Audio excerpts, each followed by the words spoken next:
So when it comes to organizations that are using the model, there are people who've gone through the workshop and had a tremendous amount of success back at work. One of those folks is a company called Bluescape, who we feature in the book quite a bit as well. They're a software as a service company, and they had two of their L&D folks come and attend our 2-day workshop.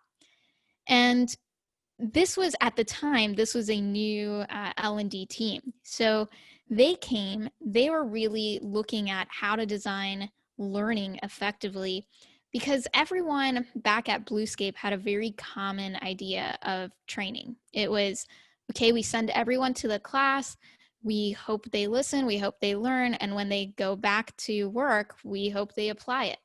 But it was very much a event-based idea and very much a hope of performance afterwards. So they came into the workshop knowing that this was something they wanted to change. They wanted to make it much more effective. And in the workshop, we actually asked people to bring a real life problem, a real life challenge they're working on, and to go through the model and create a learning cluster. So by the end, they actually walk out with a learning cluster. So this team of two did that. And when they went back to work, they actually presented their learning cluster to a function within the company that was their internal customer, the sales function. And everyone was just really immediately on board. And this is something we've heard time and again from folks who've gone through the workshop, is just the language of the learning cluster design model and the way of thinking resonates so well that it gets much more buy-in than the normal approach that they might have been using for developing training. So developing this learning cluster, and really in their case, instead of gearing the learning cluster design based around topic, which is what they had been doing, they spent a lot of time thinking about their learner personas and how are people actually going to be using the material back on the job. And they've reorganized, restructured, and created new assets to impact in those moments of need. And even from the whole look and feel, they created a new portal that was based on the different roles people were playing with the content. So that way they would only get the information and learning experience that they needed. So the buy-in went sky high. For this particular group, it meant that they actually got support and funding for 2 more L&D team members.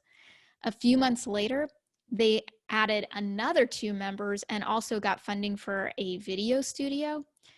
It became so successful that Bluescape as a company has decided to sell this training product, they're calling it a training product, to their clients. And this was all within a span of 1.5 years.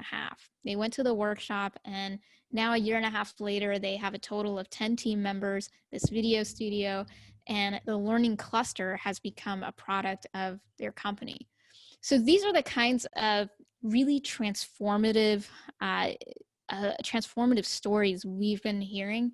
And then with our clients as well, when we're working with L&D teams, seeing folks who come with, hey, we have this existing PowerPoint and we do an existing live classroom training, but we just don't see the change being embedded on the job. What else can we do? We know that there's something more that needs to be done. These are the kinds of things we're hearing. And as we apply the LCD model in these cases, we're seeing much greater success from a learner standpoint, much greater buy-in from a stakeholder standpoint, and then even us as L&D feeling much more confident in the product that we're delivering. So there's been a lot of really great case studies. And as we've mentioned in the book, we certainly spent a lot of time sharing different stories, both from real life participants, real life clients we've worked with, and then also stories we think you'll relate to so you can hear how the language might actually play out on a day-to-day level for implementing LCD.